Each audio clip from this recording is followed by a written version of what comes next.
Good evening, everybody. Good to have you with us this evening.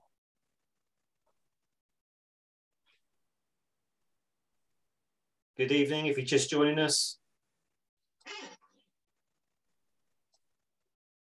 Good evening, folks. We will just wait a few more seconds for people to join. Good to have you with us this evening, especially so close to Christmas. Thanks for joining. And we'll make a start. Good to have you with us. We are live on the 20th of December, just a few days before Christmas, and it's really good to be back on Zoom. It's a little bit of deja vu, really, because we were here for the 2 winters of lockdown, trying to keep in touch with you all. And we had a big debate in Naturetrek this autumn, whether to bring back our Zoom roadshows or whether to go back to the traditional format of touring around the country in Edinburgh, Chester, York, Durham, Worcester, Norwich, Oxford, Bristol and the South Coast. And we thought it's worked so well for us during lockdown, reaching out to many more people with such a diverse array of talks. But we did question whether there'd still be an appetite amongst you to join us. And tonight, I think we've got about 180 households on tonight. And that's surely justification for bringing this format back. We are doing one hotel event in Winchester in the middle of January, at the 18th of January, I think. So if any of you are in the south and want to come and see us, please do. I do think sometimes there's no substitution for a face-to-face meeting and a handshake. But nevertheless, it's great to be with you this evening. And I'm joined by Simon and Niki down in southern Spain, in Andalusia. They'll both be talking tonight. Niki kicks us off with a roundup of some of our tours in Andalusia that she leads with her partner Simon. One thing we wanted to do this winter was to bring in some talks on a kind of a more wider interest. Lots of our leaders are expert in their fields, passionate about conservation and threats to wildlife. So I've asked Simon this evening not to so much talk about tours he leads, but to talk more about avian migration in general and some of the conservation topics that are on the radar in southern Spain and what's happening in conservation on the front line. So I look forward to hearing Simon's talk a bit later on. Byron's second up tonight. He's talking about wolves and bears in northern Spain. And later on this evening, I'll be rounding things off with a talk on Coto, Donana, the national park down in southern Spain, with a look at lynx watching and the possibilities in Donana, as well as up in mountains of Andújar.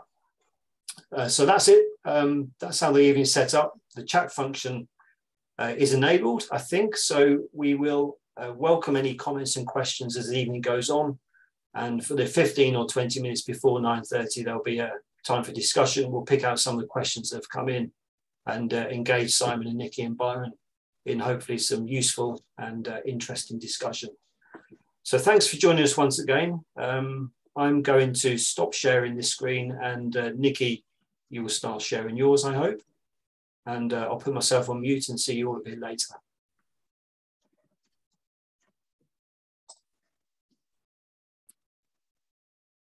Right, Niki, let's hope this tech works. Indeed.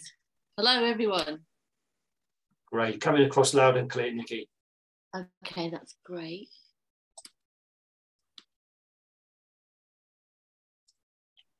Okay, perfect. Am I visible? Is there any point in me waving like this?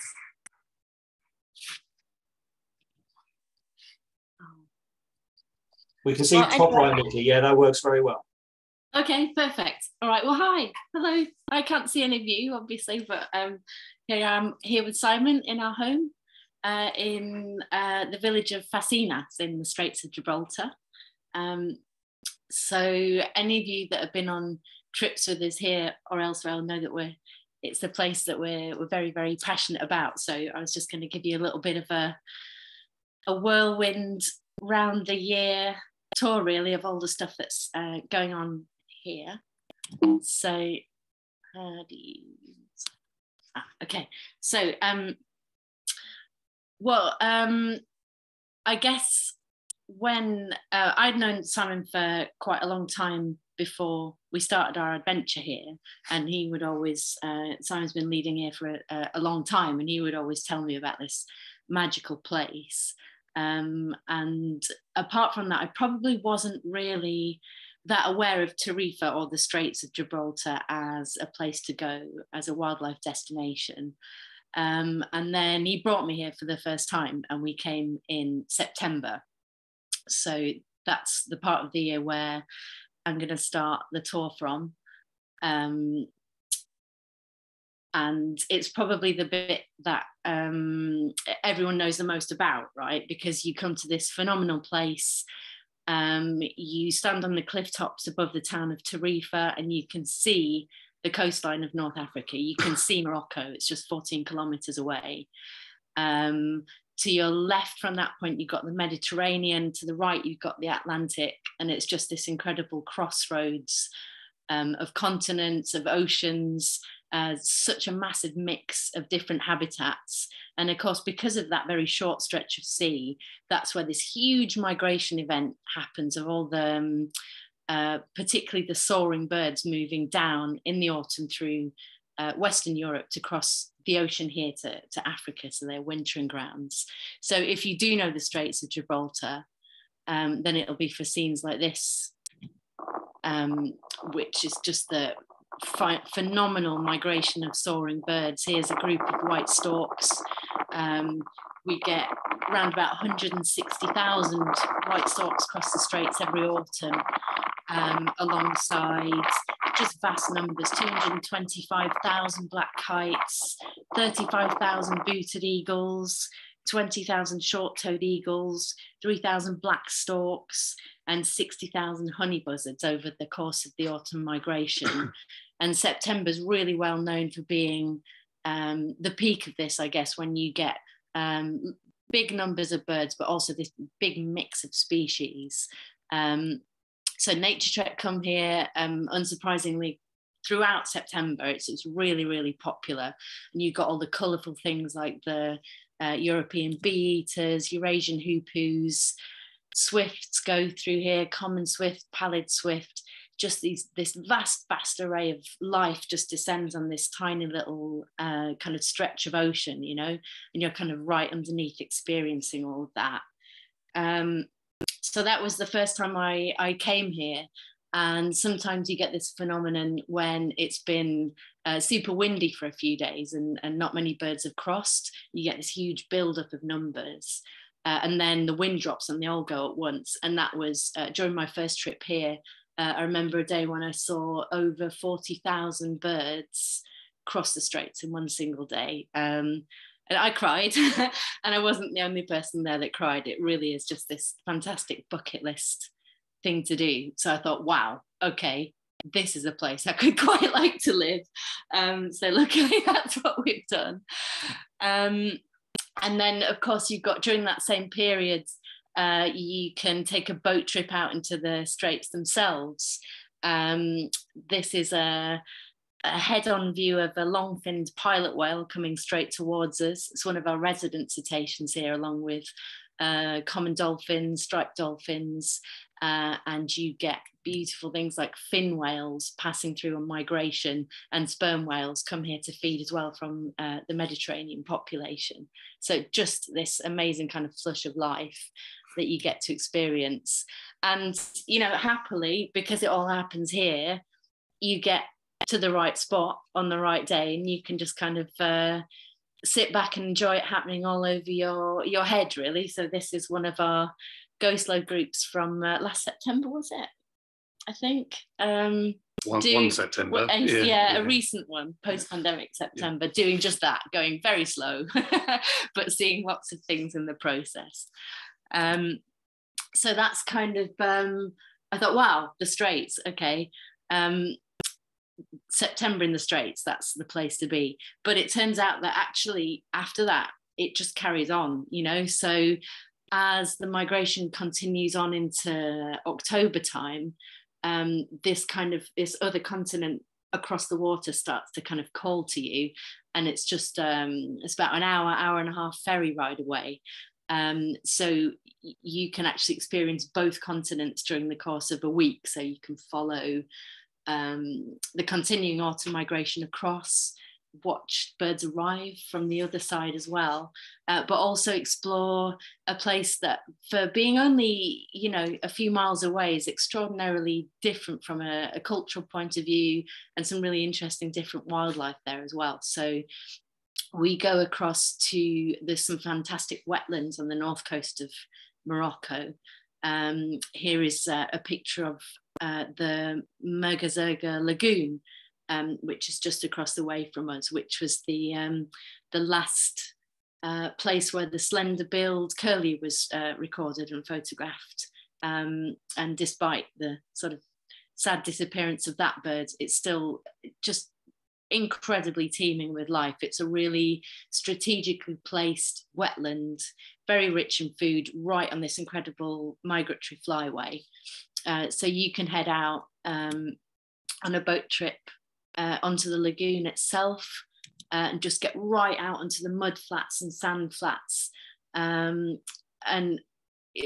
it's just extraordinarily full of everything from spoonbills, flamingos, curlew sandpiper, little stints. You've got gulls and terns, and it's all kind of so right in the middle of it. It's really extraordinary experience to go there, and just such a short distance away as well. It's also now pretty much the last refuge of the Moroccan marsh owl, which is a critically endangered subspecies of marsh owl.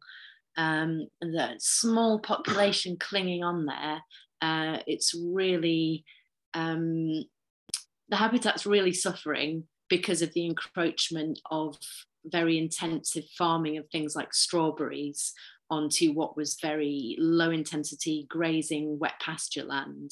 But there's still a small population, very accessible in the autumn. They come in to roost, much like short-eared owls come in to a communal roost. You can witness them. They're quite extraordinary. They're like a short-eared owl with kind of gothic makeup on.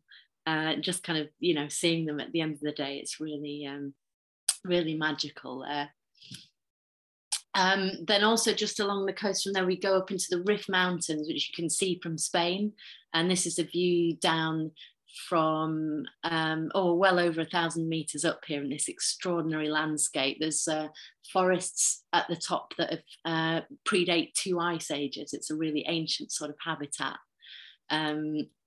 So this is where we go up to encounter things like Barbary macaques in the nearby cork oak forests.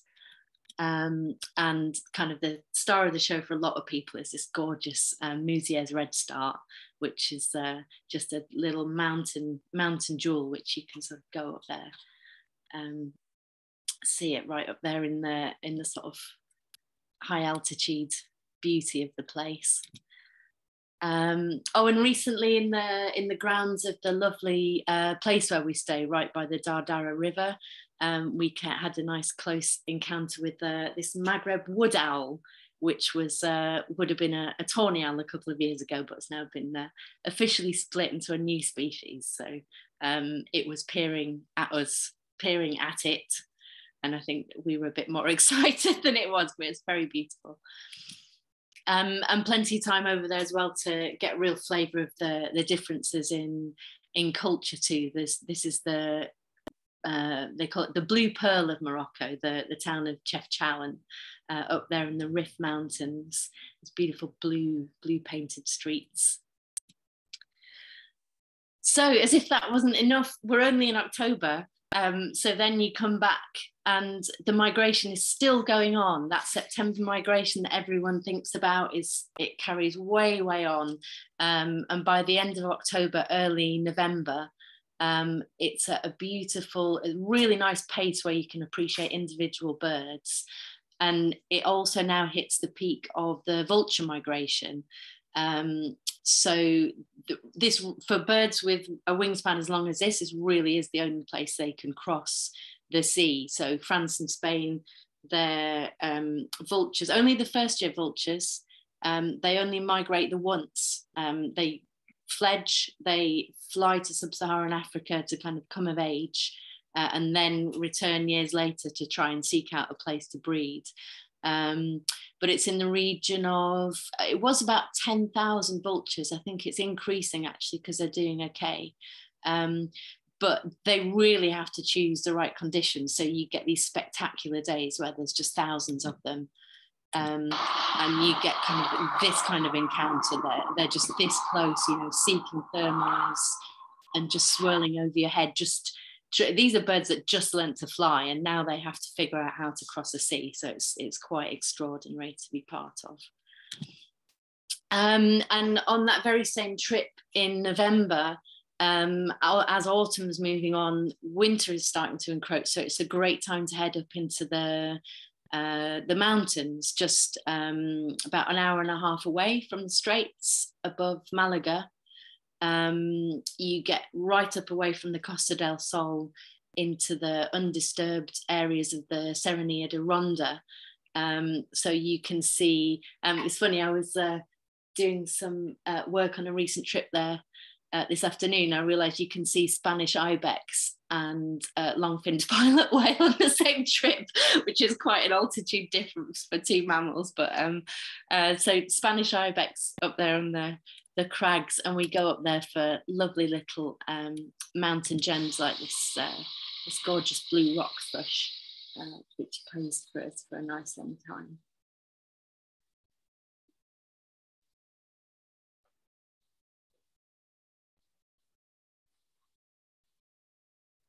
Really cute. Same time of year, also yet another sort of avian movement habitat, the movement from east to west through the Straits of shearwaters heading out from their breeding grounds in the Mediterranean, so Scopoles and Balearic shearwaters mostly.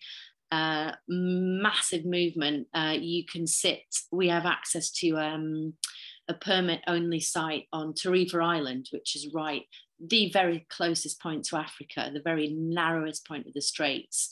And you can watch thousands of Balearic shearwaters every hour powering through there with Scopoles shearwaters. You get all kinds of puffins, God, what else? Gannets, skewers of various kinds, really just amazing. But a lot of people kind of cringe at the word sea watching, but when it's kind of right there in front of you, it makes it, and so, you know, the birds are so numerous, it's really a fantastic way to while away some time. And also the wader migration at that time of year, as well as our kind of resident things like Kentish plovers here. You just got masses of waders piling through south as well, including things like little skin. Sorry, Simon's done a load of slides, so I didn't double check all of them. But yeah, lovely little stint there on its way through. The farmlands as well come to life for the winter. You get fantastic views of gorgeous things like black-winged kites, which come to our recently harvested rice fields. Really kind of fills with big flocks of things like Spanish sparrows. By the end of the Ronda and the Straits trip, you will often start to see the first of the common cranes turning up there to winter alongside white storks, which have chosen to overwinter as well. So a real cornucopia of life right on into the winter.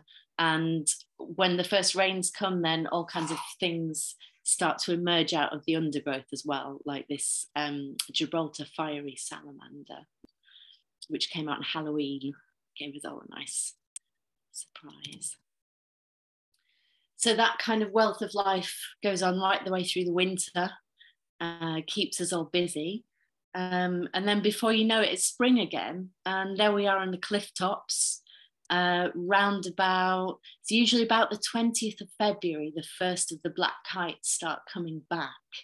So everyone, you know, keep bearing in mind what I said, everyone's, the September migration, but this migration so far has continued on into mid-November. We've had a tiny lull, and now it's February and everything's starting to come back again.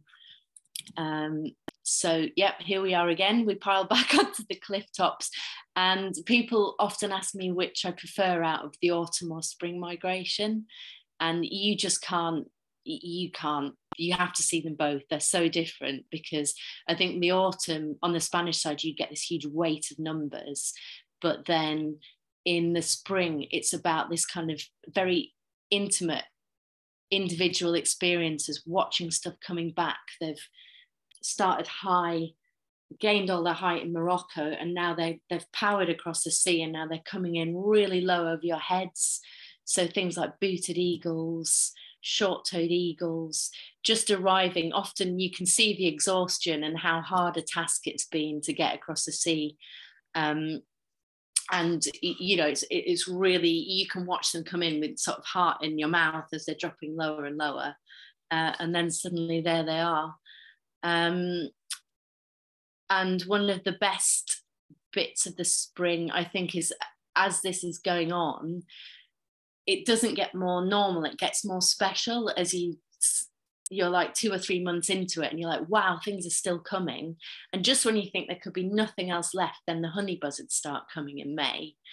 And this is a trip, actually, we're really looking forward to showing people this in May. It will be the first time we've done a honey buzzard migration based trip. And it's just superb. I mean, the numbers are super concentrated, and the sound's still on.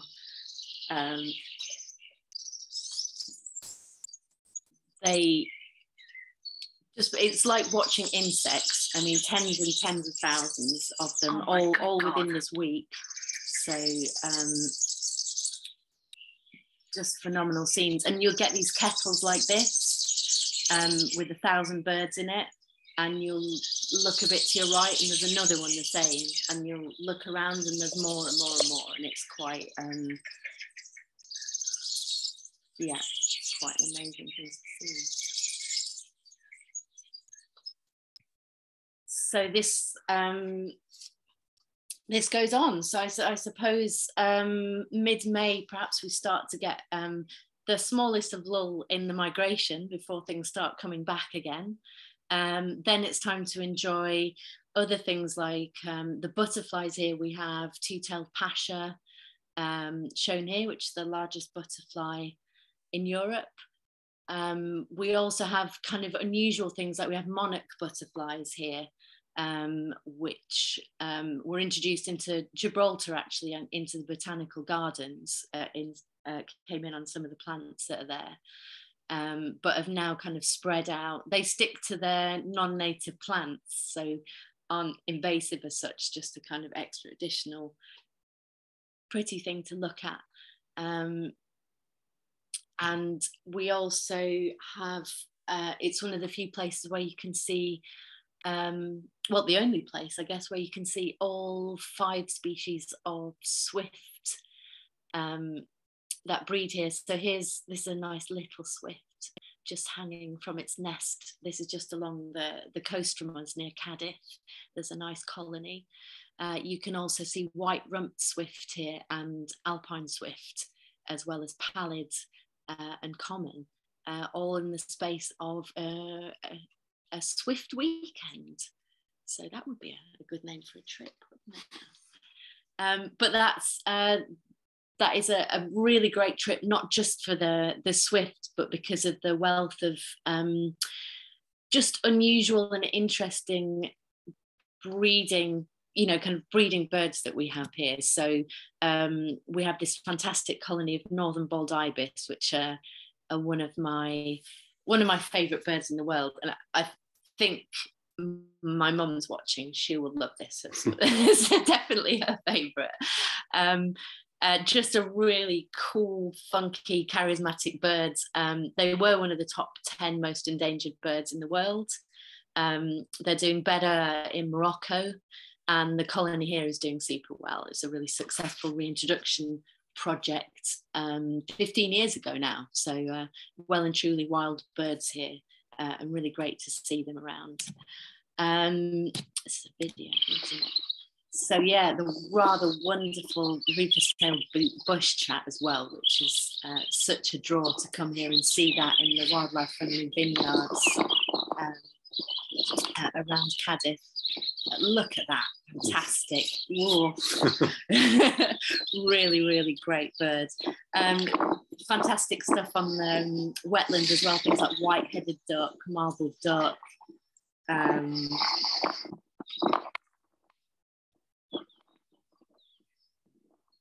Yeah, red-knobbed coot, thank you. Yeah, so some real wetland specialities, farmland specialities. All right on our doorstep and right through the summer. So yeah, then just as you think it's time to relax, you're back into autumn, and at the end of July, the white storks start leaving, and the black kites start leaving, and the whole fantastic migration cycle begins again. This is our colleague Carlos from Fundación Migres. They are an organisation that monitor the migration.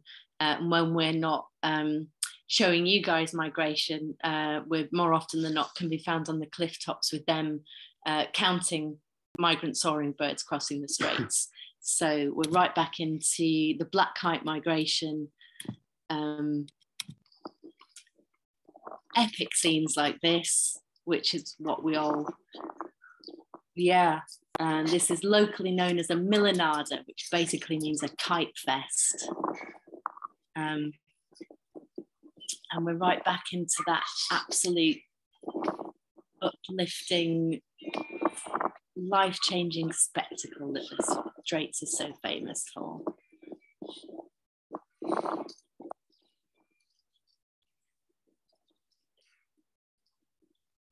Fantastic.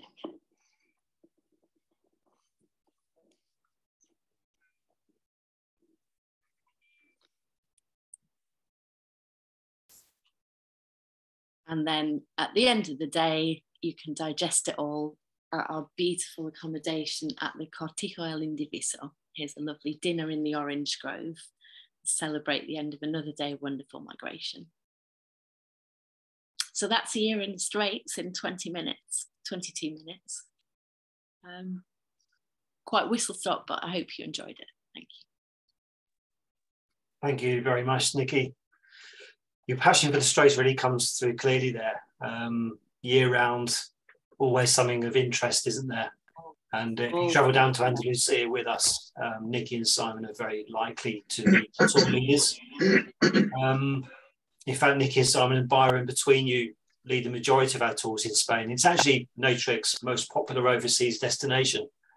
A single most popular destination in terms of the holidays we sell is the United Kingdom. But in terms of overseas destinations, Spain is a close second and far above any other country. It's easy to get to. Hospitality, weather, food, all excellent. And you've got a glimpse there from Niki of the wonderful bird life. So thanks, Niki. That was excellent. Byron, I didn't introduce Byron properly to begin with. Byron's Ecuadorian, but has been in the UK for what, best part of 20 years now. 16 years, 16. Nearly 16, yeah. So Byron joins us from Dorset tonight. He used to lead Naturetrek groups in his native Ecuador in the early 2000s, and then came to the UK and has been leading tours in Spain and elsewhere for Naturetrek, as I said, for the last 16 years. And you're going to take us to the north tonight, please, Byron. Yes. I don't know what's happening here. Okay. Share these.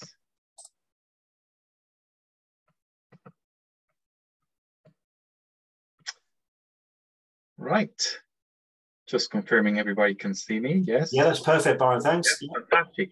Well, very good evening to everybody around there. I mean, it's been fantastic just listening to the wonders of southern Spain with Niki and Simon, which is, as they said, it's always interesting.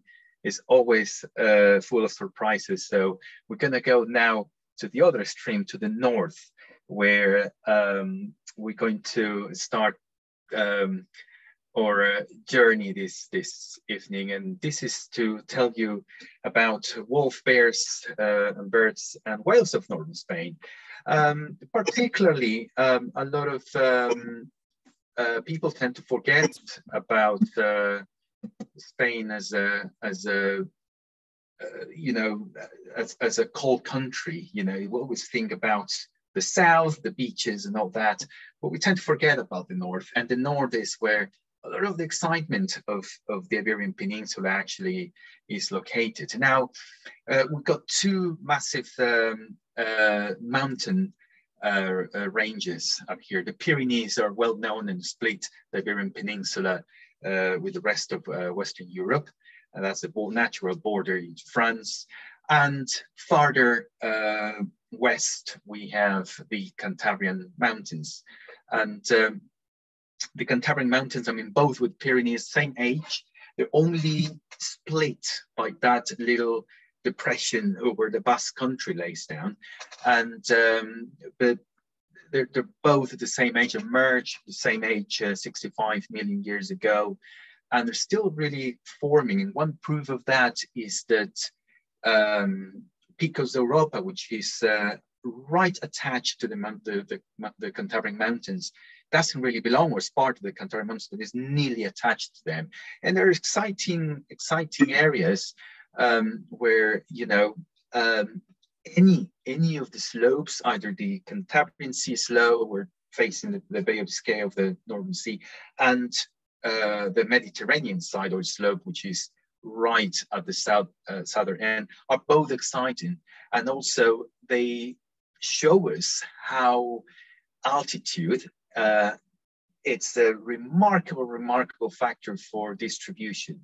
So here we are, Cantabrian Mountains, as I said, quite old, 65 or so million years old.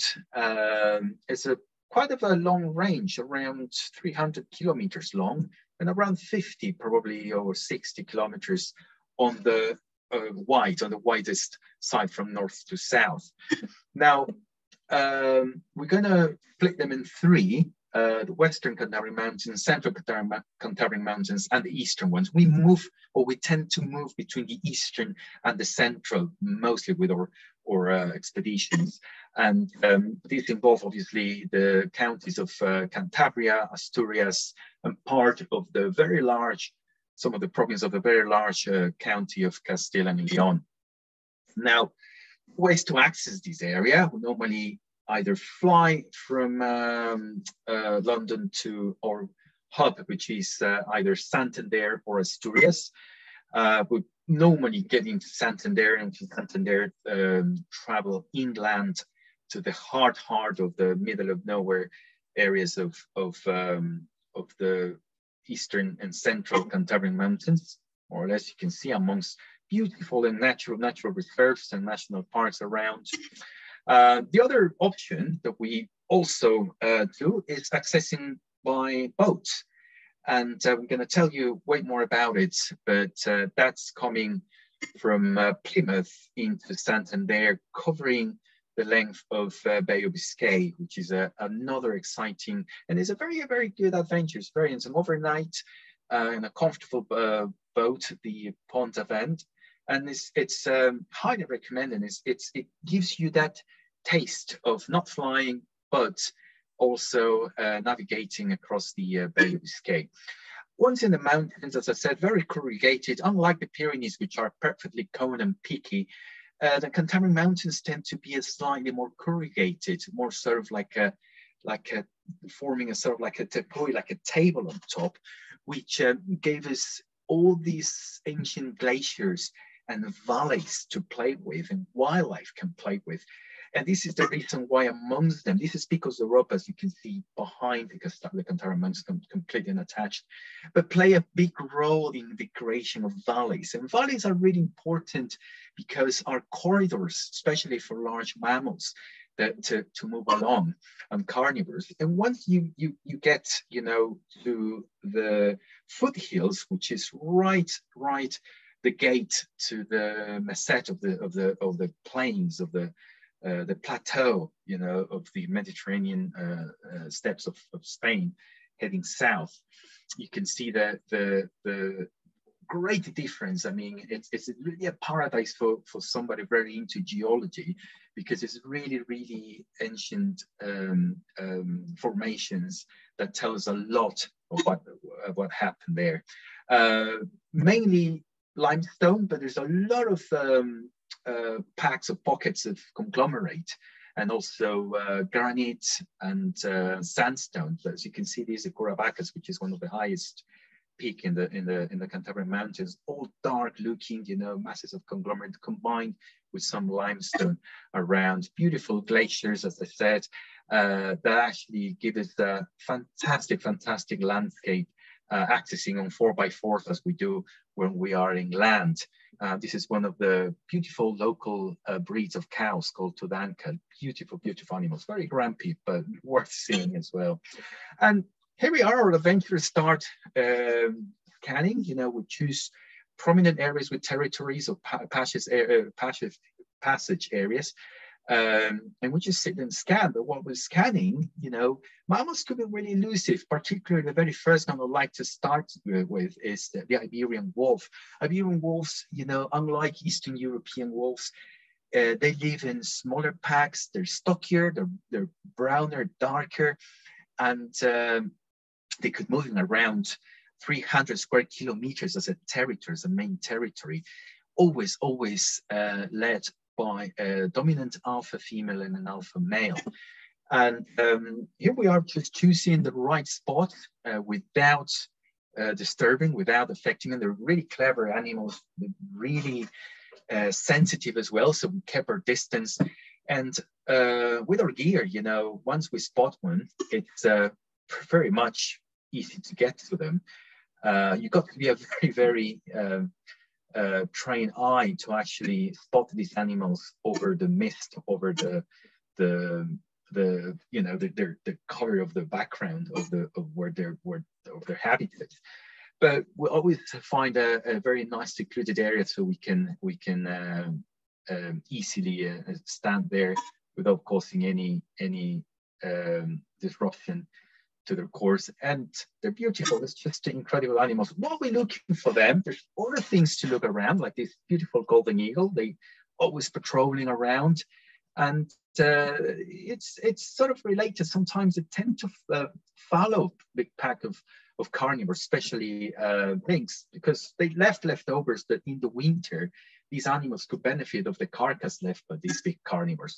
Vultures as well are always nearby, and sometimes they could they're like the whistleblowers when wolves have a big killing, and obviously, as I said, they all get benefit of all those that leftovers, you know, those leftovers. Beautiful animals like red deer are native from this area. Massive stacks, massive, you know, especially when we're there in the late summer, early autumn. You know, all the breeding and mating season starts. There's a lot of male rooting around, even up until early winter. Especially those that couldn't make it, still carry on bellowing and all that. But it's quite a spectacle to see these, and also wild boar, you know, which are mainly their main sort of food of wolves. And as I said, we have strategical viewpoint to see all these fantastic scenery that we are exposed to. Now, with Iberian wolves, they have taken, because a lot of people say, well, what's the protection of these animals going? It's quite relative. Wolves are always going to be competing with humans, so therefore we have to control them. And I said we have to control them. Unfortunately, there is a certain control that goes according to the new regulation, and it's once every other year that they do a control. Many counties work it out differently according to their own regulations and law. And but these animals have been benefited from, you know, the undirected protection of these guys, Cantabrian brown bears. Now, Cantabrian brown bears are strictly protected, and that have taken to their to put the species from and sort of rarity or even nearly endangered sort of pattern to actually a good, to put it into good healthy numbers across the Cantabrian Mountains. I think at the moment there's about 200 or 250 individuals, a relative number, but you know, they're doing quite well around the Cantabrian Mountains. And again, we sort of tend to see them around very unexpected areas. Sometimes you see, gosh, this very sheer rock here and it's quite steep, but no, they just go there. It's amazing how their ability of climbing mountains and all these lovely glaciers, you know, you would think that you're going to see them in the easy area in the meadows, but no, they prefer these rocky beds, rocky slopes with a lot of grass and boulders that, you know, that's what food is. And especially when they're youngsters, they have no hesitation of removing entire walls to get their food. You know, they're omnivorous and they're seasonal eaters. So and at the time we're visiting this area, they're always feeding around and move around, you know, into the open where we can, if we're lucky enough, we can get to see them. Again, across this fantastic central Cantabrian Mountains habitat, beautiful green, lovely valleys with nice sheer rocky faces and crags, ideal for not only these beautiful animals while we're scanning, but to other creatures, you know, that we can spot while we're looking for these brown bears. There's always this myth about them, you know, with the locals, that they tend to be spotted at all times. But yeah, there are seasons and seasons. But as I said, all these animals are driven by food, and if they can get onto an orchard to get the pears or to get to rip off the beehives, or you know, but the neighbors at the moment, I think that's one of the biggest part of their conservation efforts. You know, it's the natives, the locals are learning, or they have learned in the last 10 years, to live with them and just to let them go. Yes, they get compensations from the government, that helps, but you know, it helps a lot to the species. Again, with wolves, you know, it happens, they have benefited from the strict protection from brown bears, to actually keep themselves in good shape. Not only them, northern Spain, particularly the Cantabrian Mountains, is one of the best places for the healthiest populations of wildcats. Fantastic, beautiful animals that we often get to see them hunting or moving around meadows in the late mornings. And it's always, they add an extra bonus, a beautiful bonus to our trips. Beautiful bonus to a trip, the same as Cantabrian chamois, that they are quite often spotted around the mountains. Now, in terms of accessing this beautiful part of Spain, if not by air on our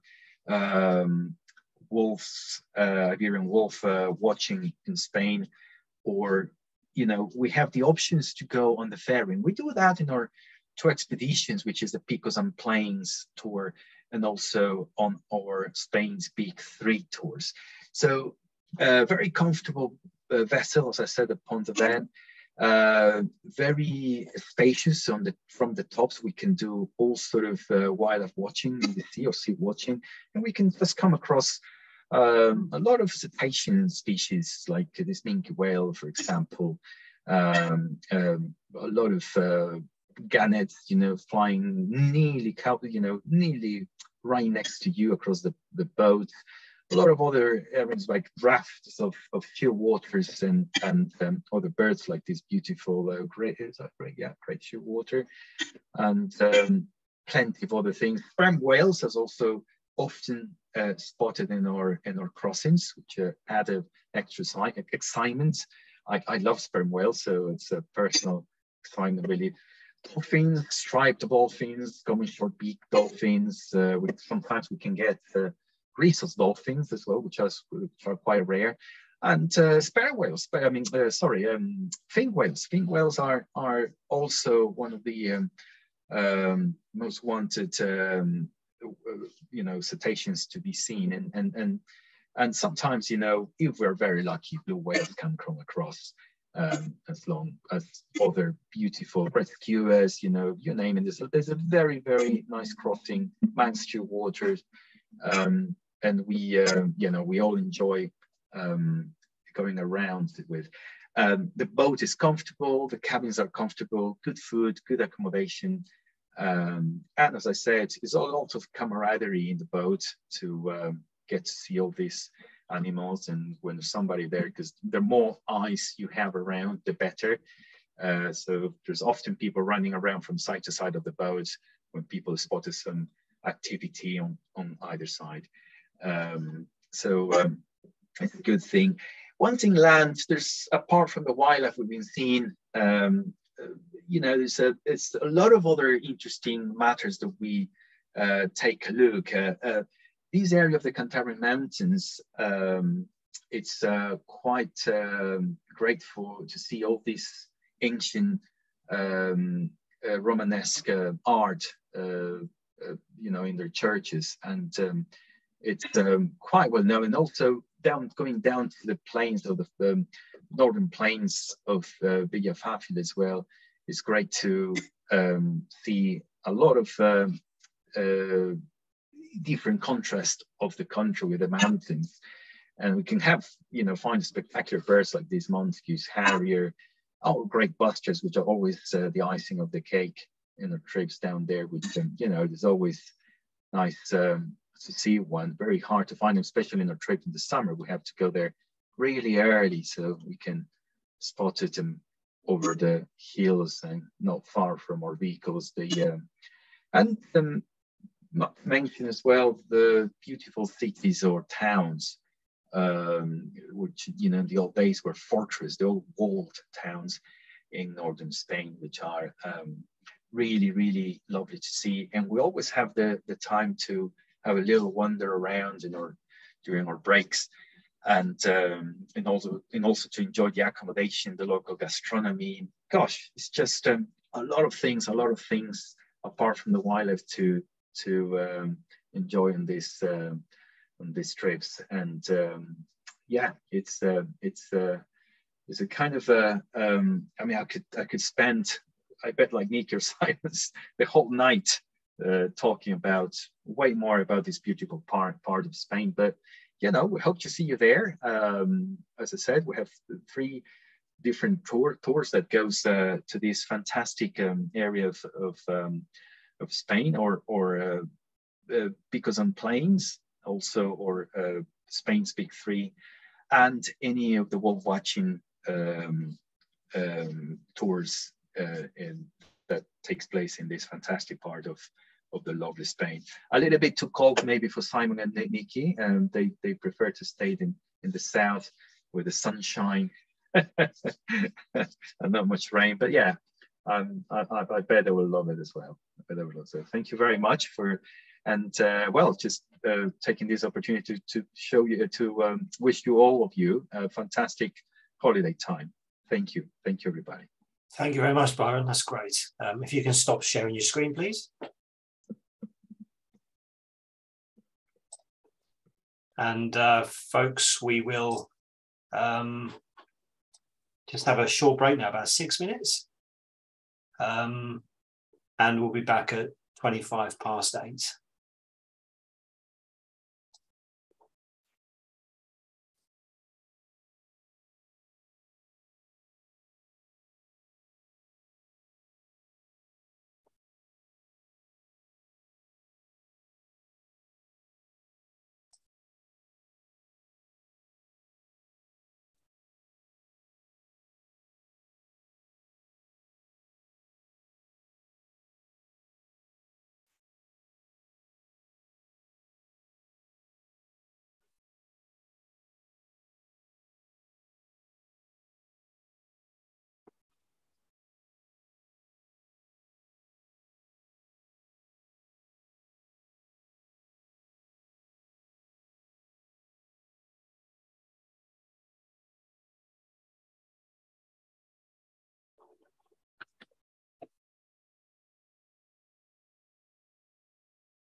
Right, welcome back. Hope you've put up your glasses, nip to the loo maybe, and Simon will just be joining us in a minute. There we are. Good to see you again, Simon and Niki. So, yes, Simon, over to you now, please. Thanks, Andy. Hello, everybody. And well, feels a little bit early, but happy Christmas. And it's good to hear or see many familiar names on the list tonight as well. But this is normally when everybody leaves the meeting, so when I'm on. So anyway, I'll do my best to keep you entertained. I'm going to talk about some of the migration mysteries, conservation challenges, and things that we see here in the Straits that links to you guys in the UK and further afield as well along this East Atlantic Flyway. And here in the Straits of Gibraltar, just near Tarifa in Spain, we're right at the epicenter of migration, 14 kilometers from the northern coast of Morocco. So that's our view. It changes pretty much daily with the wind and the cloud cover. And from a migratory bird's point of view, it must really be the center of the world. And to me, it's very much home and very much center of our hearts as well. And one of the great things about being here in the Straits is you can watch visible migration pretty much around the year. Every day there's something going on. So our spring migration is actually already started. We are already seeing white storks returning back even as early as November.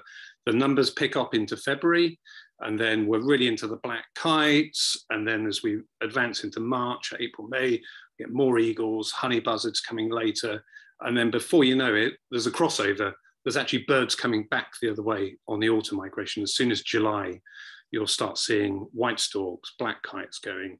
And then that continues on to November, December, when you get another overlap. So it's a great place to be able to monitor migration. And that gives us a clue as to how the birds are faring on their breeding grounds, particularly when we do the autumn migration counts, because we can see how many young birds are in these soaring migratory flocks. But I'm not just going to talk about some of the soaring birds, which the Straits is so well known for. I'm going to talk about some of the smaller bird migration as well that we get here. Of course, the black kite, the Millenada or the kite fest that we get here is absolutely phenomenal. It's one of the commonest raptors we see here in the Straits, but we get huge numbers. You can see just of black kites in one day, I've seen 20,000 black kites crossing the Straits. Quite an absolute mind-blowing event. And this is a photo just to try and capture that. But to me, it just doesn't capture how amazing that spectacle really is. But that gives us also some clues to what those birds are doing. Because they're a common raptor here, we're able to actually entice them into feeding areas. And by doing that, we're able to actually ring some of these birds. And actually one of these birds was recovered in a little West African country called Benin. And this was recovered by somebody who was actually capturing black kites for voodoo practices and other strange stuff going on there. And he actually got the ring number, got the details, and emailed my colleague at Fundación Migres, Alejandro Amrubia, who he was trying to persuade Alejandro to go and drive all the way from Tarifa here, all the way down to Benin, and pick the black kite up and help it back on its migration. But actually, Alejandro was very persuasive and persuaded this guy to let this black kite go. So I hope to see that black kite one day again crossing the Straits. But you know, not all of them make it, and there are many reasons as to why they don't make it. Some of them natural, and quite a few of them unnatural like that as well. This black kite is a juvenile black kite. It's called Niki. It's called Niki because Niki's holding it, and Niki was the one to tag this bird. And this is Niki actually tagging the bird and releasing it. And this gives us a great insight into black kite migration, because we're able to trap quite a few of these black kites, gives them a little stall on their journey, but they're safely released. and they can go on their journey like this. But because we're able to capture so many, we can not only track their whereabouts, but we can also study things like wing morphology of different populations coming through at different times. So for instance, those ones from Iberia, shorter wings compared to those ones coming from further afield of Central Northern Europe. So it's quite interesting. And this is new things coming to light about these species that we're starting to understand, and starting to understand more about the morphology and the ecology of migration. And one of those things is tagging, of course, but you know, here at the Straits, it's a really good place to observe tagging, and even just rings. And for the eagle-eyed among you, you might have seen the yellow ring on the top left-hand white stork. And this bird was actually ringed. We traced it back to the project owner of this project, and they were in touch with us very, very quickly. And they gave us all the details, and this was ringed in a nest in Belgium, just outside a park. And this is the migratory route that we think it took, because there are other sightings along its journey as well. And you can see, you know, it really scoots around the Pyrenees, but it makes a beeline straight for this area, the 14 kilometers, that narrowest point between the two continents. And what barriers, what adventures did it have on its way? And that's one of the things that climate change is throwing up different barriers to these species. White storks are quite different to a lot of different migratory species. Most migration is really driven by photoperiod change, the change in daylight length. So literally, a species like an osprey, for instance, the food resource is still there on its breeding grounds, and it's still abundant, but it needs the daylight hours to be able to hunt for longer. And that's why it's going to sub-Saharan Africa, where food is abundant also, but it has that extra length of day to be able to find enough food to survive easily. And but white storks are quite different. They're chasing rain, and the migratory behavior of the white storks is quite early compared to other species. And the reason for that is because they're going down to the Sahelian zone of Africa when just at the end of the rainy season. And that means all the marshlands, all the pools, all the areas are full of water, and they make the best of that food resource before returning to at least the Iberian Peninsula when we're actually in or coming to the end of our rainy season as well. Of course, the Straits is very famous for its soaring bird migration. And there's a very good reason for that, because birds like this short-toed eagle, for instance, can really only cross at this point because it's a very narrow sea crossing. And what's happening to these birds is they're soaring up over the land. They're really well designed for soaring flight, big wings, big wing loading, but they're not very well designed for power flying. And as soon as they reach the Straits, they're trying to find a good thermal to pop up onto, and then they've got to go over that sea, which must be really daunting for them, a real challenge, and probably one of the biggest natural challenges on their migratory route, because even though it's only 14 kilometers wide, because they're dropping all the time. There are no thermals over the sea, unless a thermal, unlikely, but it does sometimes happen, gets pushed out with an offshore wind, and they can catch on that, and that's happy days. But normally there's no thermals over the sea, so they're dropping all the time, and they've got to judge this quite well, because they're soaring up, getting as high as they can, then drifting. As soon as they're drifting, they're dropping all the time. And what they don't want to do is power fly for too long, because powering a wingspan of about 1.75 meters takes a lot of muscularly effort. So they can only do that for a brief period, a relatively brief period. So they've got to time it just right. And that must be a huge challenge. And for young birds, it must be even more of a challenge, because they've never done this before. And some birds, they go on their own. But just to show you how much of a draw the Straits is to birds like short-toed eagles, a big winged raptor. This is a bird tagged in Italy.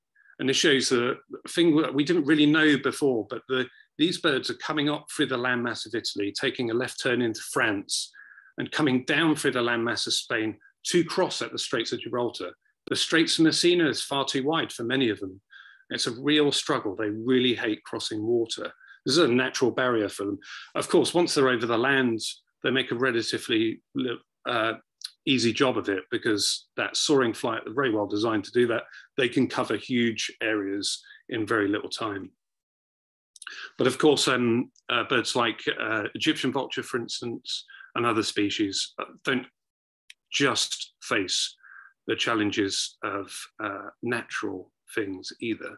But one of the things to say about Egyptian vultures, as we're talking about Spain as well, the population of Egyptian vultures globally is in trouble. But in Spain, I'm very happy to say that the Egyptian vulture population is actually increasing. And that's because of a lot of conservation effort in Spain and also along the flyway to help this species as well. And here's a tagged bird showing us exactly the areas in which it's going to, where it's wintering to, the migratory routes it's taking. And this tagging effort really evolves our thinking around conservation. And flyway conservation is quite difficult because it involves working across, well, quite a few borders there that bird's crossing. So other species that we think are also sedentary or more or less sedentary. This is a young Benelli's eagle I saw during lockdown, actually. And again, you might be able to just make out the ring on the leg here. And I was able to actually read this ring. And normally young Benelli's eagles disperse from the nest area around about 100, maybe 200 kilometers. This bird made a long journey, over 1,000 kilometers to reach us here in the Straits of Gibraltar. It was ringed, sorry, in France. And if it took the most direct route, which is highly unlikely, that's the kilometers it would have covered. But of course, it probably took a much more devolved route than that. If you know the Straits, you'll know that it can be quite windy here. We have a sea breeze, normally either from the east, the Levante, or from the west, the Poniente. And as a result, there are many wind turbines in the Straits. Now, being a migratory bottleneck, you kind of think, well, you've got a lot of soaring birds coming through there. That's going to be a bit of a problem, as well as for resident species like griffon vulture, but also the youth dispersal that enters here as well as all these migratory birds. But Fundación Migres, working alongside the wind turbine companies, have come up with mitigation. And this mitigation works really well because it's employing ornithologists 365 days of the year to monitor in all daylight hours the migratory bird movements. And doing so, they can turn off the wind turbines, either using an app, either one turbine, a group of turbines, or the whole zone, to allow safe passage of the birds to move through the area. And once they're moved through, they turn the turbines back on. And this is a hugely successful model because this is something that the guys have actually been able to export into other countries. Egypt, for instance, are now taking this model on as well.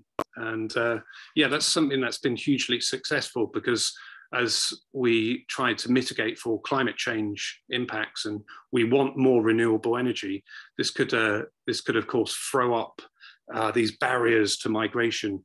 And we've got to be careful to site these things in the right place. However, I would say though, this produces about 18% of Andalusia's energy requirements. So it's a huge production of energy because Andalusia is a very big region in Spain. And so having a win-win here is a really good thing. One of the biggest problems now is actually the power cables. So, and we're working on marking those power cables to see, so the birds can actually see them. One of the other things that I really wanted to stress in this talk about barriers to migration, there are three major barriers: deforestation, hunting, and agriculture. And agriculture is one of the biggest because it actually links to deforestation as well, of course. From WWF's Living Planet report, and if you've not had a perusal of that, I really suggest you do because it's got some really alarming stats in it, but also some solutions as well. One of the biggest barriers to migration is changes in agriculture. And they calculated that 70% of biodiversity loss was caused by food production. That's a huge percentage. And you know, you can extrapolate that to migratory bird populations as well. These birds are moving across different farmed areas or natural areas, which are now being converted to farming, intensive farming as well. And one of those birds that we get passing through here quite a lot is, well, in big numbers, in fact, nearly all of the UK population of turtle doves would pass through this area into Africa and beyond into the Sahel. One of the problems for this species is hunting is one problem for sure, but hunting has probably more or less been stable, although it has declined recently with different country moratoriums. But one of the big problems is agriculture, because these birds were having up to 3 to 4 broods in the 60s, from the 90s about 1 to 2, and probably now 1, if you're lucky, in the Northern Hemisphere. And this is caused by a lack of seed food during the breeding season. So those grassland areas, those natural swards have all gone, and the use of herbicides in intensive areas has meant some of their natural food plants have been destroyed. And so they really struggle with food, and that leads to disease and other stress factors that we actually see on migration. And that's one of the things that when you live in a migratory bottleneck, you really do start to see changes in populations quite quickly. And that's one of the things that we've seen a radical decline in, as well as still seeing big numbers of them, but nothing like we used to. One of the real success stories for me, though, here in a little area called Trebejena, not far away, is a rufous-tailed scrub robin. And this just demonstrates to me the absolute art of the possible, because the rufous-tailed scrub robin is quite fussy in what it likes to live in and what it likes to feed on. So it really likes large-bodied insects, even things like Scolopendra, which is this poisonous centipede. It's quite a big species, actually, and I see them hunting them a lot. They seem to really like them. And this species is inhabiting the vineyards of Trebejena. And the reason why it's doing so well there is because the farmers there are taking action for that species. And what they're doing is they're farming in a very sensitive, extensive way with mixed farming. It's not just vineyards, it's other things mixed in there, scrub management.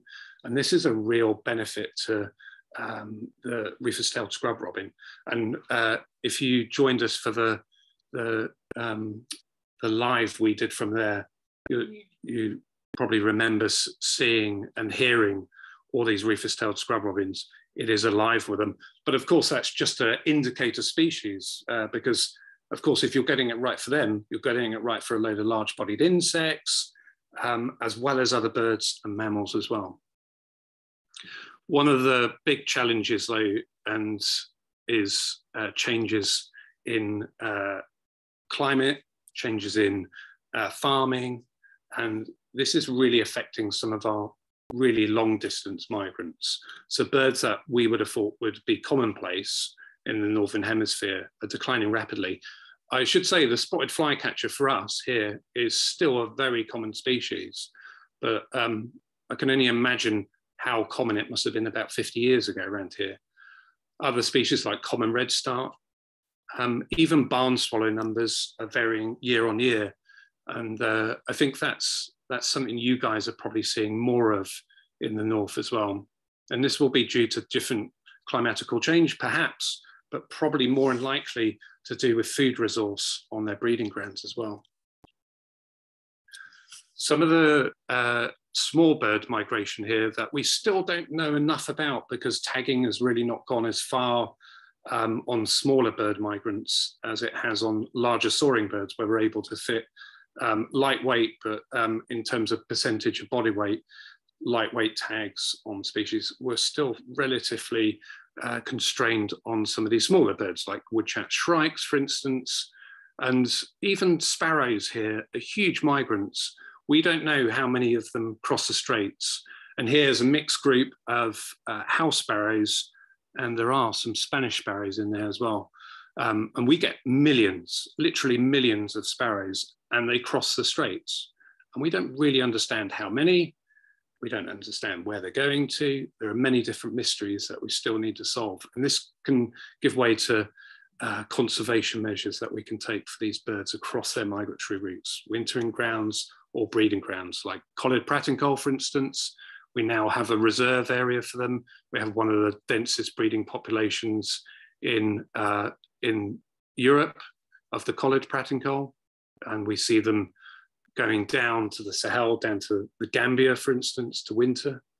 But one of the great things about migration here is it is just although we're doing all this conservation work, we're trying to understand, and understanding is really key.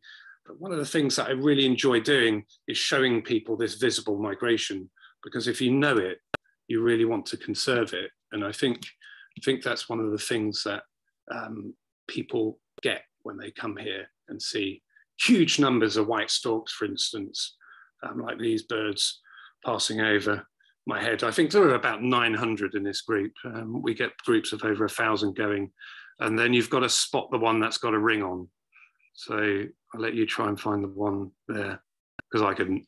Anyway, one of the species I wanted to talk about, or two actually species I wanted to talk about, was some of the vulture species. And there are two African species now occurring here in the Straits. And this is one of them's the Rupel's vulture. This is a sub-Saharan African species that's now occurring as a vagrant, but becoming more and more common in the Straits. And it's one of the few places in the Western Palearctic where you can actually observe this species, normally a Sahelian species. But on its normal area, it is critically endangered. It's declining a lot, and we don't really understand how the Rupel's vulture is interacting when it gets to Europe with griffon vultures.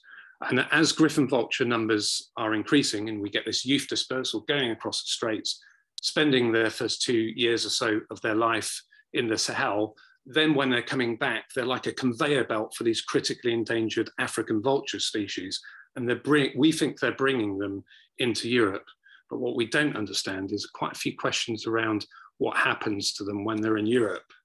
And one of the questions is, do they actually return to their native area? Well, this is a bird called Polswella, and she actually did. She was tagged by the Vulture Conservation Fund in Portugal, and they observed her movements through a satellite tag, and she crossed the Straits of Gibraltar and down into Mauritania and onto just near Dakar. And so she actually did return to her native area. Now, what we don't know is how the birds are interacting on their breeding grounds, on the griffon vulture breeding grounds. We've actually observed these African vultures, the Rupel's vulture, actually copulating with griffon vultures. This could be a real problem for them because they're suffering with agricultural change on their normal areas, poisoning, collision risks, other issues as well.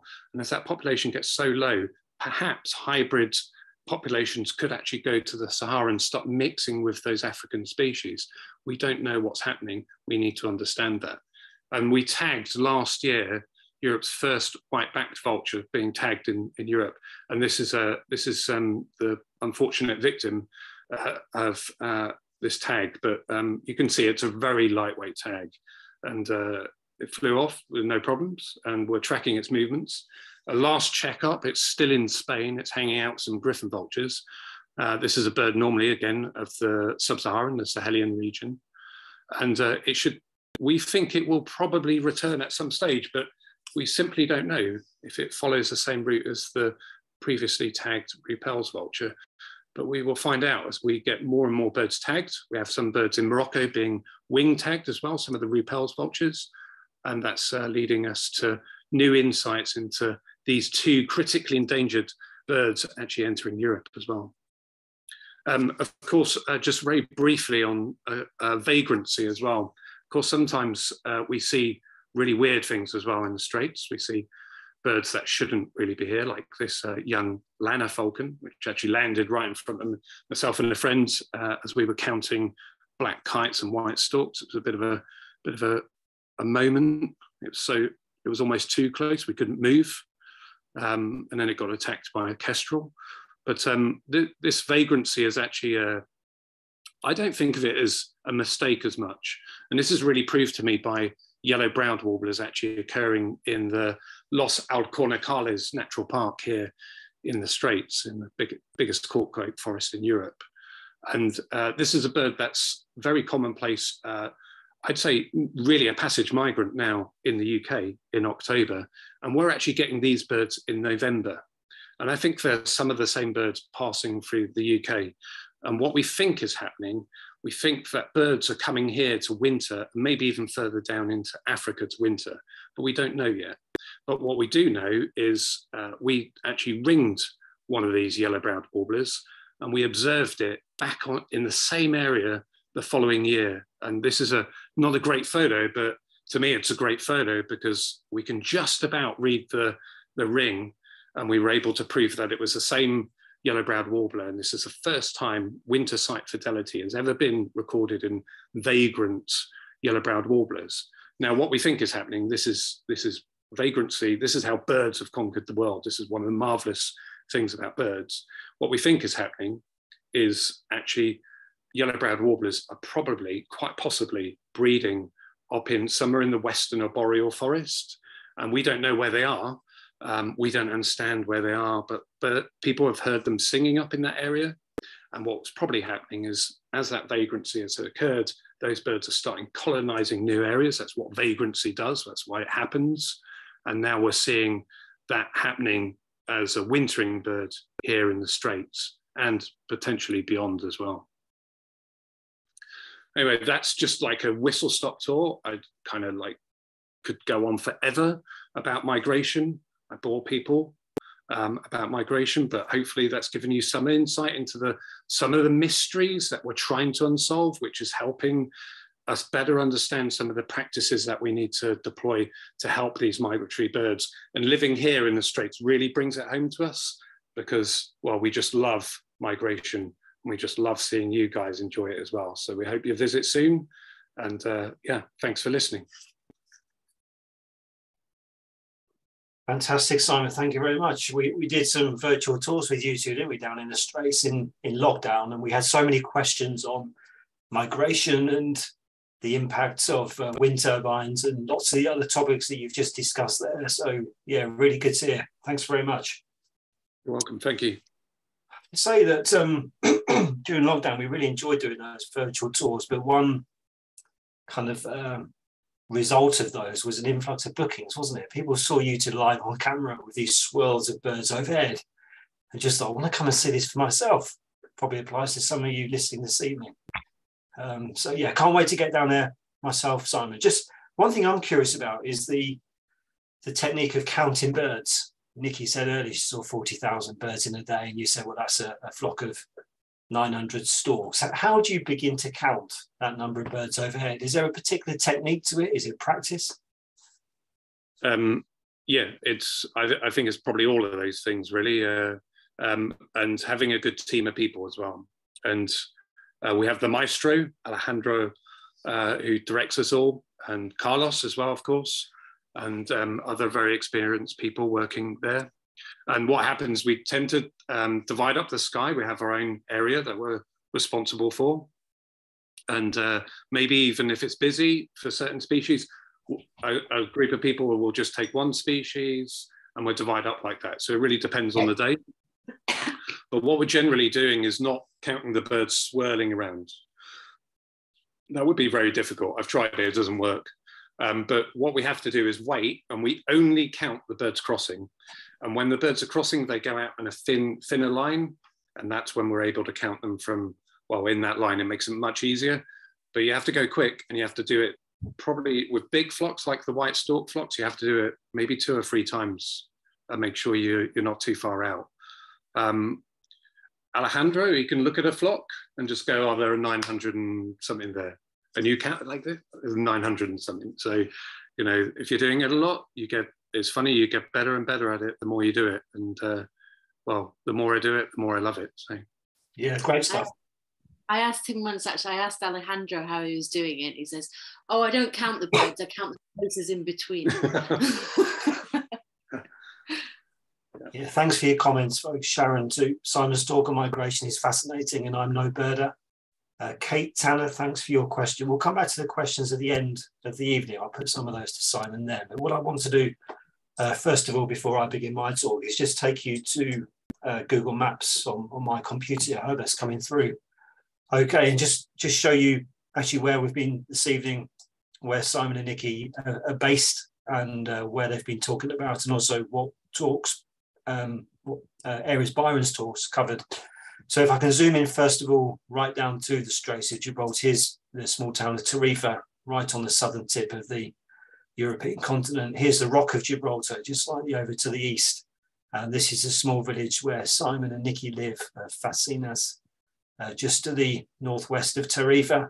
And the tours they've been talking about, our base is near their village, the Cortijo El Indiviso. And just if I move up slightly, this whole area is covered by our tours down in Andalusia with Niki and Simon. Just zooming out slightly, let's zoom up to northern Spain. There's a very deep canyon off the northern Spanish coastline called the Santander Canyon, which the Brittany ferries route tends to go straight over, and that's a particularly rich feeding ground. So some of those cetaceans that Byron showed you earlier are taken in and around the dip down to the oceanic abyss, and particularly along the Santander Canyon there.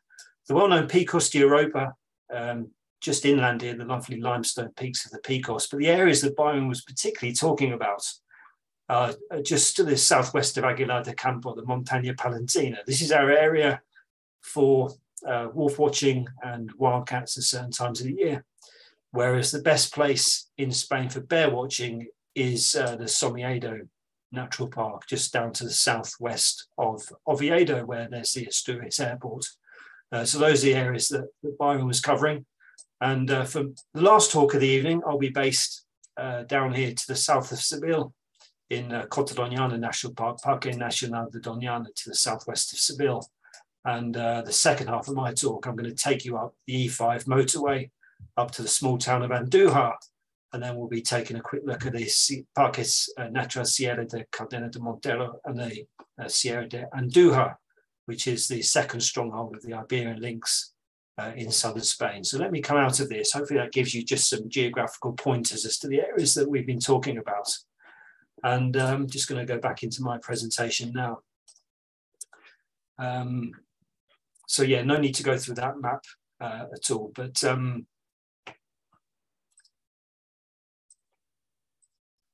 right, so the Lynx tours and all of our tours that go to Coto Donana are based in this bizarre little town of El Rocío, near Huelva in southern Spain.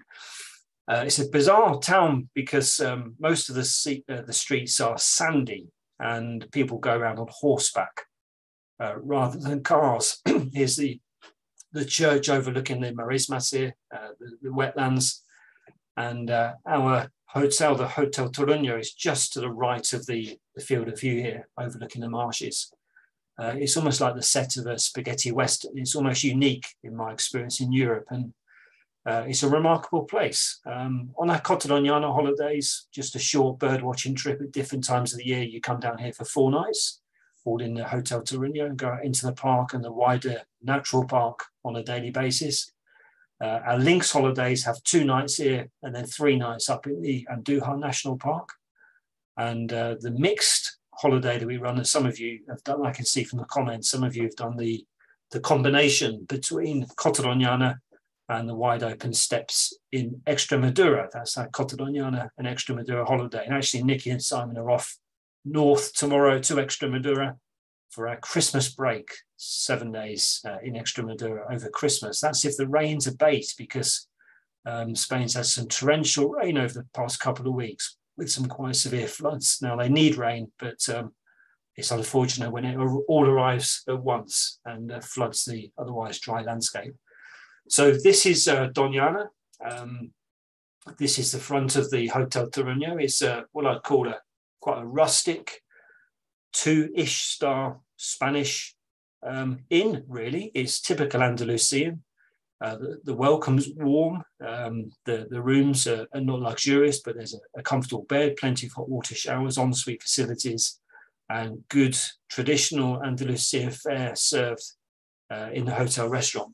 What if you can pick out these funny wooden structures here outside the front of the bar? You might be wondering what those are. Well, they're so the local townsfolk can enjoy a cold beer in the evening without dismounting from their steed. That's something you don't see in the UK too often.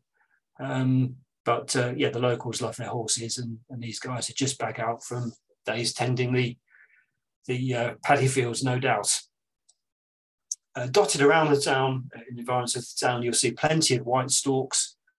You've just seen in the migration routes, vast flocks of these birds moving overhead. They'll nest around the El Rocío region, vast, rough kind of collections of sticks here built up sometimes over many years. And if you look carefully, bottom right of the image there and the central as well, you can see the kind of sub-nests of Spanish sparrows using the lower reaches of the storks' nests to build their own much smaller nests. White storks are seen occasionally in southern England. There's been a reintroduction program of the Knepp estate down in Sussex, which some of you may have visited. But you will get a feel here, step out of the van into the warmth of the Andalusian sunshine, and it has a very Mediterranean feel. Just a quick word about the history of the Coto Donana National Park. And a book recommendation, any of you that are interested in the history of ornithological surveys in Spain and the birth of Coto Donana National Park, I really recommend this book by Guy Mountfort, which is readily available online at secondhand booksellers. I've got my own copy next to me here. And it's a really fascinating read, because back in the early 1950s, this is what, mid-Franco era, there's a very real threat to the wider Donana region. There are big plans to drain it for agriculture and for the wide-scale planting of eucalyptus trees. But Guy Mountfort, with some other eminent British naturalists of the time, was invited down by a Spanish family who were keen naturalists and owned a large section of the reserve, and they mounted 3 ornithological expeditions from 1956 onwards, all of which are described in detail in this book here, Portrait of a Wilderness. It's amazing how things have changed over the last 65 years, because back in the excuse me, back in the mid-1950s, the idea of a package holiday was really just in its infancy, wasn't it? And nobody then had really thought about a bird watching holiday overseas. In the UK in the 50s, we were still in a kind of era of egg collecting rather than enjoying birds. But Guy Mountfort went across with his expeditions and catalogued some kind of data and sightings now, which we just take for granted. For example, the date of the first arrival, great spotted cuckoo, when Spanish imperial eagles breed, etc., etc. So well recommended, that book there. Guy Mountfort came back to the UK in the late 50s, wrote up his expeditions, and it's safe to say without that work and the wide focus and spotlight shone on the park, it would have been lost, and we wouldn't have this fantastic wilderness to enjoy today. Mountfort went on to found WWF World Wildlife Fund for Nature in 1961, which Simon mentioned in his talk.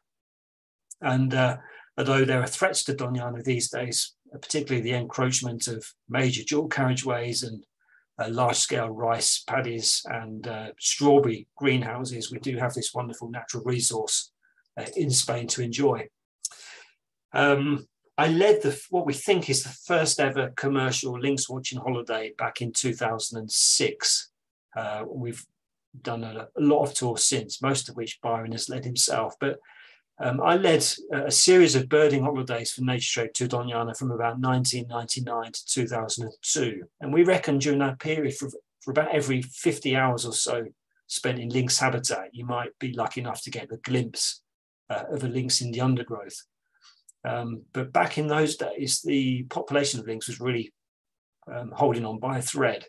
You can see a representation here, 5,000 territorial breeding adult lynx in 1960 compared to a greatly diminished population in 2016 of 483 adult viable individuals. But this is even more stark. So 2003, which is about when I stopped leading that long series of birding tours, you can see lynx were restricted to just tiny pockets of land around the Donana area, and then up to the other side of Cordoba in the Andújar National Park. But between 2003, 2004, 2005, when there was a very real threat the lynx would go out of existence, due to fantastic efforts by Spanish conservationists and EU funding, the breadth of coverage of lynx territories have greatly expanded by 2016.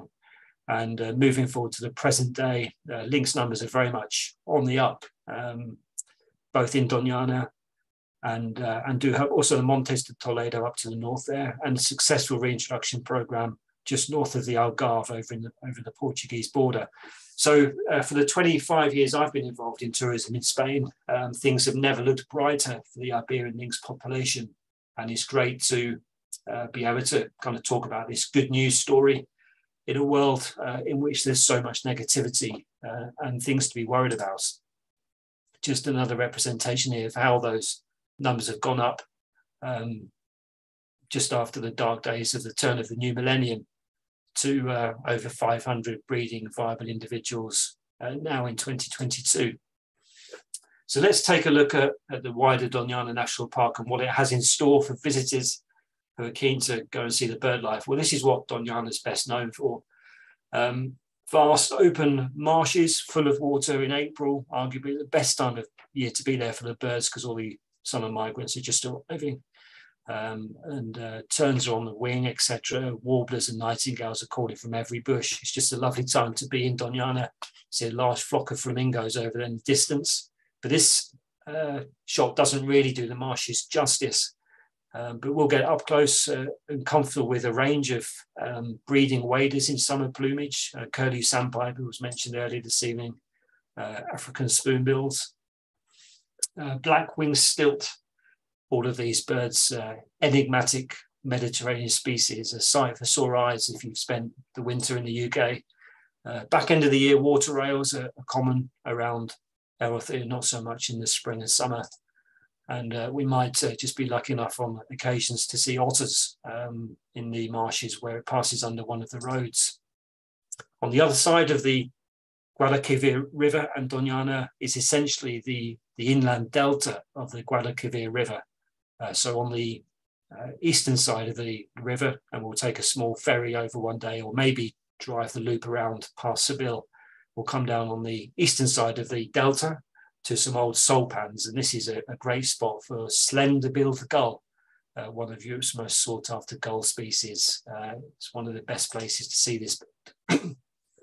Purple gallinule is a bird that the Romans used to take for the pot, but another quintessential Mediterranean species that we like to get up close and enjoy.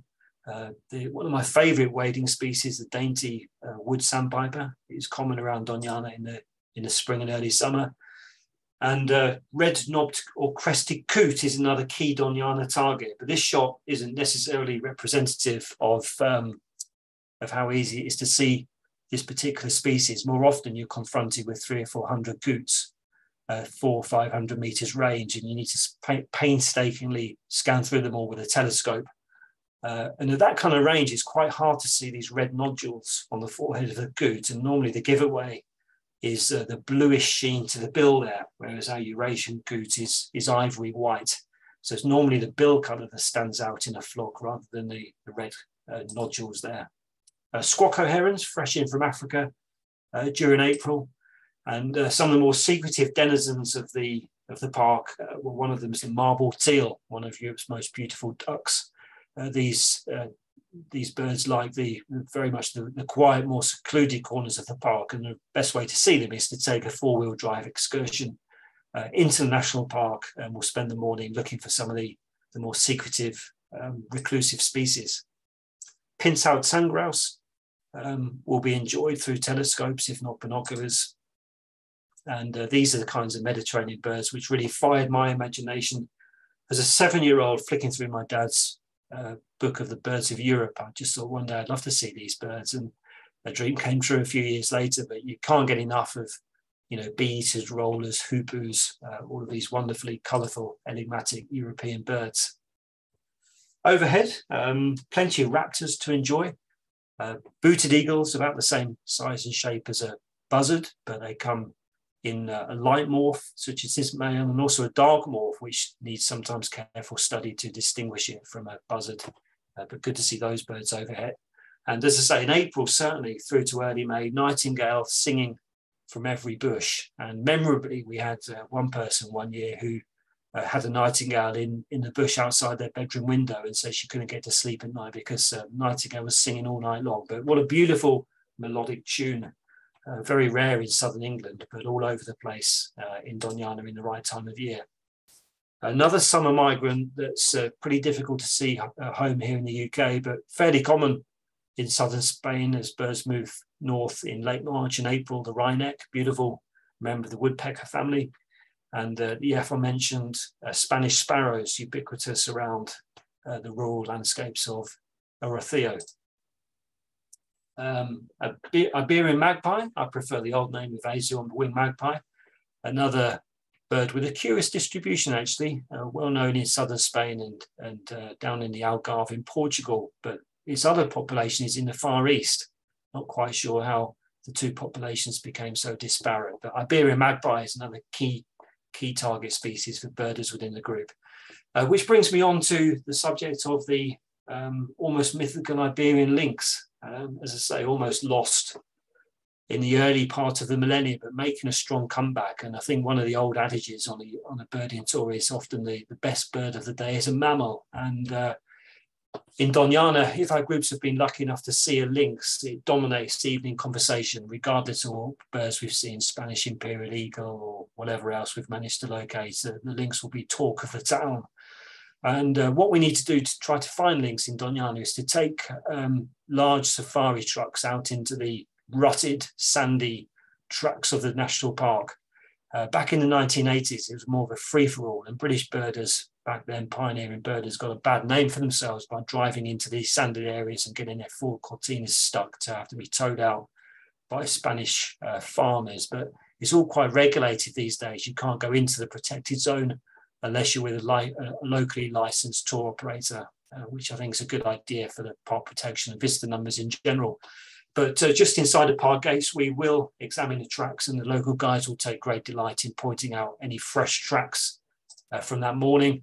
And on a red letter day, you might just get a wonderful sight of a lynx crossing the road in front of us. This shot taken by the late Peter Dunn, and Miss Peter, one of our tour leaders who was so active with us until he lost his battle against cancer and COVID during lockdown 2 years ago. But he was leading this tour with Byron, actually. I think it must have been about 2016.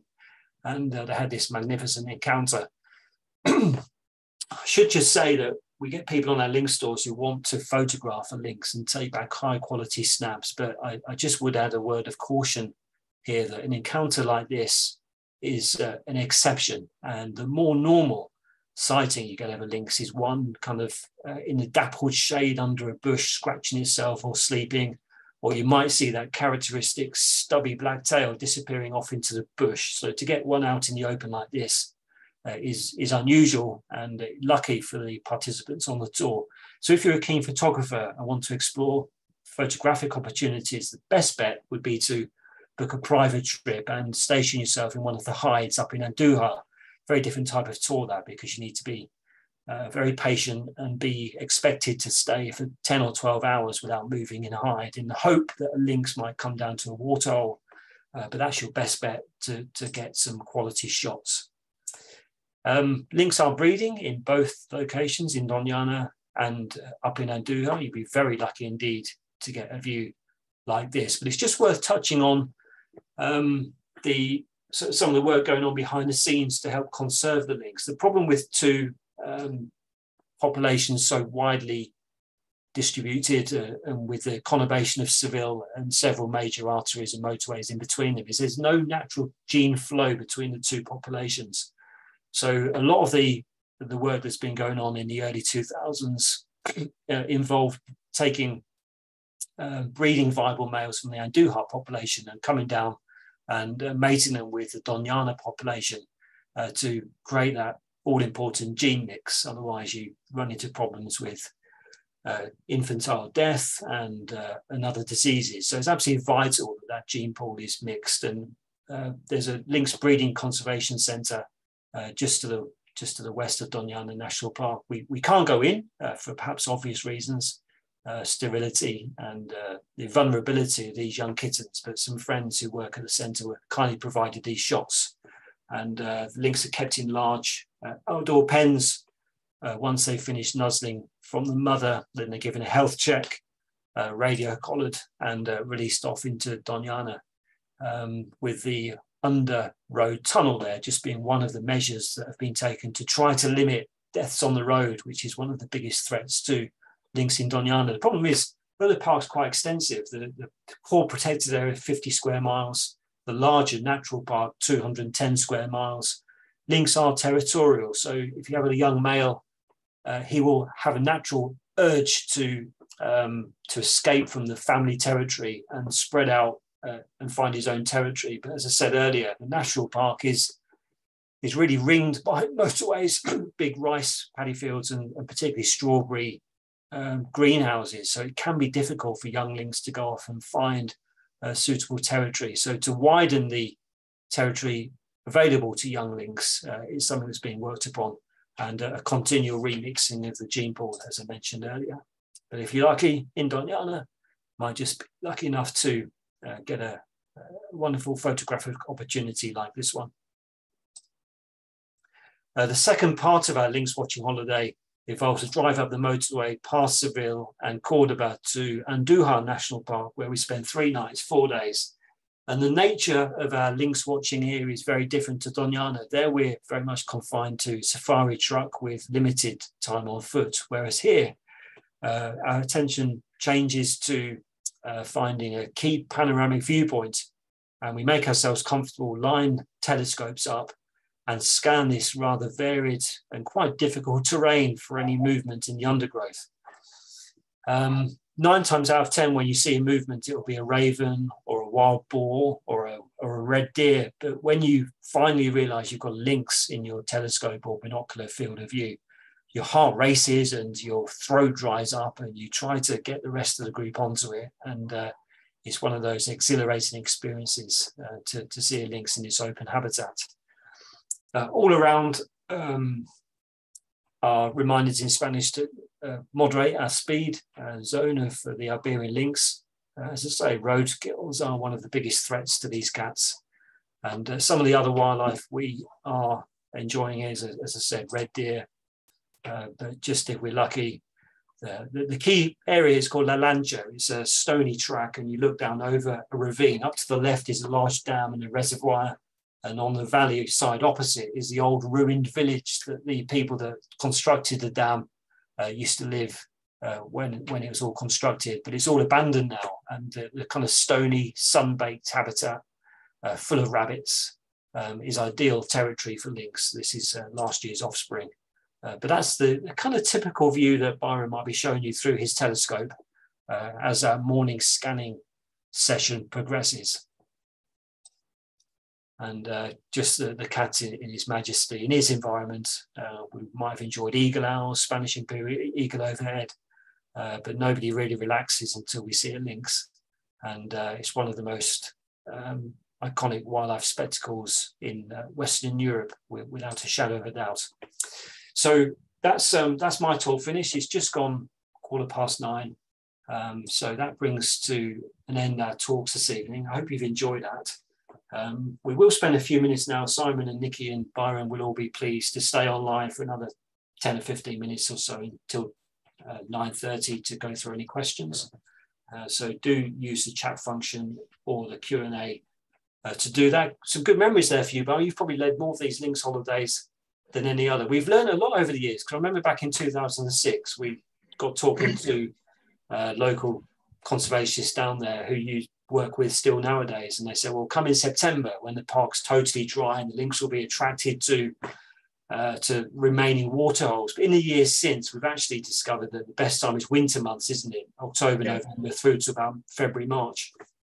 Exactly. Things have changed dramatically down there, and there's more watchers, which is a great thing, and there's more eyes in those massive valleys, which helps a lot. And obviously they're there. The trick is to find them. Sometimes it could be sat in the bush in front of you. You wouldn't even know they're there.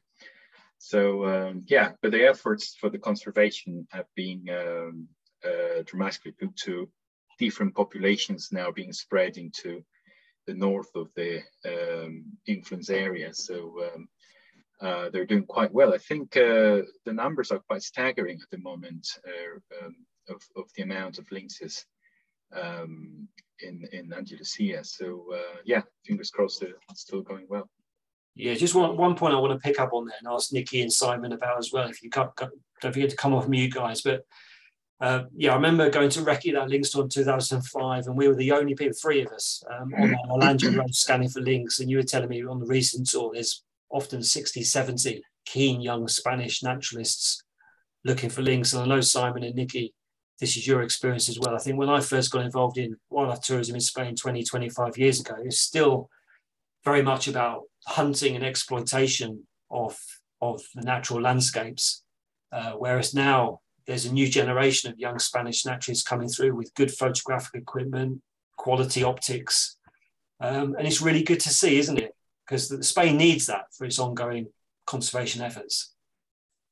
Yeah, I just to add to that, you know, there's little wonder why Spain, and in particular Andalusia, but other areas as well, but particularly Andalusia, is so biodiverse rich, and that's because it has one of the biggest protected area networks in the whole of Europe, and there's a lot of conservation effort gone in, and that in itself has drawn people to conservation, to work in conservation, but also people to have to see the value of it, whether that's from nature tourism, local tourism as well, and people valuing that for its intrinsic value as much as its value to GDP as well. So there's that element. And one thing that I notice here is that there are a lot of young people getting involved in just going out at the weekend, maybe just seeing griffon vultures at Montflagway, for instance. You know, kids go there at the weekend with their parents. It's good. It's a real, you feel the love of nature. It's really nice. Yeah, great. Simon, Niki, let me just go back to a question that Kate Tanner put to you earlier. Simon, about 15 months ago, I don't know if it was on a virtual tour or one of these roadshows, you mentioned that some of the farmland, rice paddies around you was going to be rewilded. Has there been any progress? I'm not sure whether, Kate, you're referring to La Lancha. No, sorry, what's the name of the place that's just got the funding? La Handa. La Handa, yeah. Yeah, so La Handa, yeah, it's an ongoing thing that we're not directly involved in ourselves, but we have friends who are doing some awesome work on that. And I think, you know, there's enough local, national, and even international pressure to make that change. So there are recent decisions, court cases that have gone the right way, but these sort of things take time, and there are still questions left unanswered that need to be answered. And, you know, it'd be great to think that the whole place could be rewilded to its former glory, because La Handa was this great big lagoon, and this ephemeral wetland around the edge of it. And I can only imagine what it must have been like. And we see glimmers of that when it floods. And actually, I need to go down there because it's recently flooded, and the whole area will be alive. As soon as it naturally floods, there's enough water in there 12 months of the year with the Mondavar, and, you know, it's like there's a lot of potential there to change it very quickly. It would not take much. The birds, the other wildlife come back very quickly when it floods. So we will see, but hopefully that transition can be done with some of the people who work on the land as well. I feel that's important to make sure that they can value the change as well. And I think the change can be really good for the local area as well as Spain as well. Yeah, great. Where do we stay, Helen Griffiths? Where do we stay for the Andújar leg of the Lynx trip? Well, there's not much choice up there. You either stay in the town of Andújar, which I don't like. You stay in a place called Los Pinos, which is a collection of kind of houses. It's a funny place, but great hospitality. And you're on the doorstep of the best lynx watching areas, Helen. So Los Pinos is the place we stay. Russell Hack, welcome. I think you're in the States, aren't you, Russell? Has a leader been selected for the Iberian Lynx tour in February? It has. I can't remember who it is. I don't think you're doing the February one. Byron, are you doing it, Niki? In February? I can't remember. I think it's either Niki, yeah. Niki's doing it, Russell. With Alejandro, yes. Yeah. Yeah. Niki and a Spanish guy called Alejandro. So if you fancy that one, you'll be in great company. And just to touch on a couple of the questions that we answered earlier that I don't think people would have seen unless they were actually in the Q&A. Laxman, Byron asked you, are the Spanish wildcats you see in northern Spain genetically pure species, or are they hybridized with domestic cats? What's your view on that? Well, I think they're very, very pure, and the reason is very simple. All the efforts made by the rangers down there, they're quite great, and conservation sometimes involves a bit of conservation is cruel. The big advantage of the countryside of the northern Spanish areas is that most of the villages are abandoned, but there's always a small population of cats, and the rangers keep a very close eye on cats, domestic cats. And unfortunately, if they see any cat meandering 50 meters off the radius of the village, is being killed. And this is with no mercy, as I said, because what they're trying is to protect the populations of the pristine population of European wildcats. It's not often happened because it's really hard to see a domestic cat meandering in the meadows in the outskirts of villages. But if it happens, I mean, I think a couple of times we've seen that happening, actually. But it's the way to do it. It's the way to do it. It's the way to keep these animals quite safe from any domestic animal. Yeah, I'm absolutely no expert on wildcat biology myself, but if you go to northern Spain and see one of these wildcats, they've got big, broad shoulders, thick, bushy tail, very marked black bands. It's got all the characteristics of the purebred wildcat. They're one of the people get really surprised when they see them. The size is like twice the size of a tomcat, domestic big cat. They're huge. They're like fox size, and as you said, the patterns, the streaks on the right places, on their nape, on their crown, on their underparts, all the rings, all the line connecting the nape to the tail. It's the faces, big broad faces on males. It's remarkable. Yeah. Kit Sheffield, thanks for coming along this evening. Roughly what daytime temperatures is typical for the two Lynx locations? It can be quite a swing from just above freezing at dawn, so wrapping up with hats and gloves potentially, and it can go up to high teens daytime. So quite a swing there. You need layers. Be prepared for different ranges of temperatures. Are there any other questions? Let's have a quick look. Last chance, folks, if you have any questions. I think we're just about done. So I will just flag up, for those of you that are on our e-newsletter list, we've added on a South American presentation for the 5th of January. That wasn't in the original slideshow mail shot. So join us on the 5th of January for South America. Byron will be here for that one, talking about Ecuador, also featuring Peru and Colombia.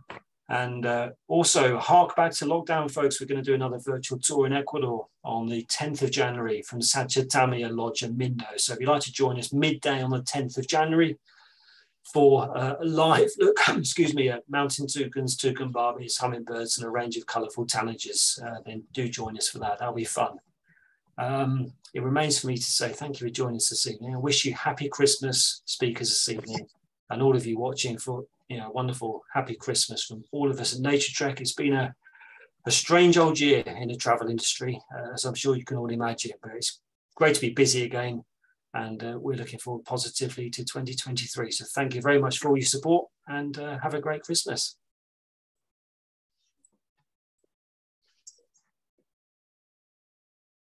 Thanks all.